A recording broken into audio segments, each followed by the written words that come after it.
اعوذ باللہ من الشیطان اللعین الرجیم، بسم اللہ الرحمن الرحیم۔ معصومین علیہ السلام کے احادیث کی روشنی میں ماہ رمضان کی فضیلت۔ اے ایمان والو، تم پر روزے اسی طرح فرض کیے گئے ہیں جس طرح تم سے پہلے لوگوں پر فرض کیے گئے تھے، شاید تم پرہیزگار ہو جائے۔ ماہ رمضان وہ مہینہ ہے جس میں قرآن پاک نازل کیا گیا، جو لوگوں کے لیے ہدایت ہے، اور اس میں ہدایت اور حق و باطل کے امتیاز کی نشانیاں موجود ہے۔ حقیقتاً بدبخت وہ ہے جو یہ مہینہ گزار لے اور اس کے گناہ بخش نہ جائے۔ یہ استغفار کا مہینہ ہے، یہ روزے کا مہینہ ہے، یہ دعا کا مہینہ ہے۔ امام زین العابدین علیہ السلام ماہ رمضان میں دعا، تسبیح، استغفار اور تکبیر کے علاوہ کوئی اور کام نہیں کرتے تھے۔ ماہ مبارک رمضان میں کثرت سے تلاوت قرآن پاک کرو۔ بے شک اللہ تعالیٰ اس ماہ رمضان کی ہر رات میں فرماتا ہے، اپنی عزت و جلالت کی قسم، میں نے اپنے فرشتوں کو یہ حکم دیا ہے کہ میرے دعا گو بندوں کے لیے آسمان کے دروازے کھول دو۔ اس مہینے میں تمہاری دعا مستجاب ہے۔ شعبان میرا مہینہ اور رمضان اللہ کا مہینہ ہے۔ جس نے میرے مہینے میں روزہ رکھا، میں روز قیامت اس کی شفاعت کروں گا۔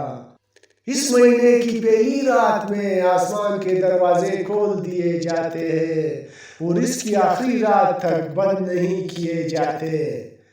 معدہ بیماریوں کا گھر اور پرہیز ہر دوائیوں کا سردار ہے۔ روزہ رکھو تاکہ تندرست رہو۔ روزہ آگ کے مقابلے میں ایک ڈال ہے۔ ہر چیز کی ایک زکوٰۃ ہوتی ہے اور بدن کی زکوٰۃ روزہ ہے۔ روزہ دار کی دعا مسترد نہیں ہوتی۔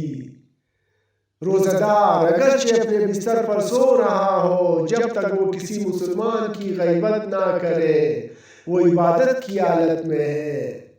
خداوند عالم نے کچھ فرشتوں کو روزہ داروں کے لیے دعا کرنے پر مامور کر رکھا ہے۔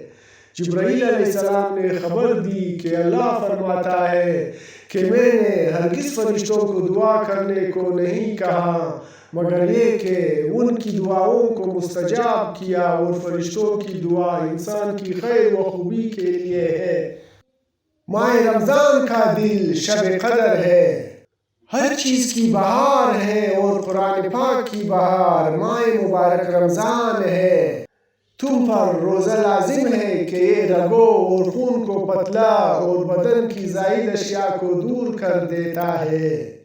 ماہ رمضان میں کثرت سے استغفار اور دعا کرنا تم پر لازم ہے۔ اس مہینے کا نام رمضان المبارک کیوں رکھا گیا؟ اس مہینے کو رمضان اس لیے کہا گیا کہ یہ گناہوں کو جلا دیتا ہے۔ دل کا روزہ یعنی گناہوں سے پرہیز، پیٹ کے روزے یعنی کھانے سے پرہیز سے افضل ہے۔ روزہ دار کی نیند عبادت، اس کی خاموشی تسبیح، اس کی دعا مستجاب اور اس کا عمل کئی گنا ہوتا ہے۔ بے شک افطار کے وقت روزہ دار کی ایک دعا مسترد نہیں ہوتی۔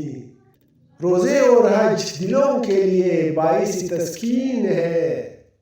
بے شک اللہ تعالیٰ نے ماہ رمضان کو اپنی مخلوق کے لیے مقابلے کا میدان قرار دیا ہے تاکہ اس کی اطاعت کے ذریعے وہ رضا الہی کے اصول میں سبقت حاصل کر لے۔ اس روزہ دار کے روزے کا کیا فائدہ جب وہ اپنی زبان، کان، آنکھ اور اپنے اعضاء کی حفاظت نہ کرے۔ یہ صرف ان لوگوں کے لیے عید ہے جس کے روزے اللہ نے قبول کر لیے اور اس کی عبادت کی قدردانی کی۔ اللہ تعالیٰ نے روزے اخلاص کو ثابت کرنے کے لیے فرض کیے ہیں۔ روزہ دار کے لیے دو خوشیاں ہیں، ایک خوشی افطار کے موقع پر اور دوسری خوشی پروردگار سے ملاقات کے موقع پر۔ جس نے کسی روزہ دار کو افطار کرایا اس کے لیے اسی روزہ دار کے برابر اجر ہے۔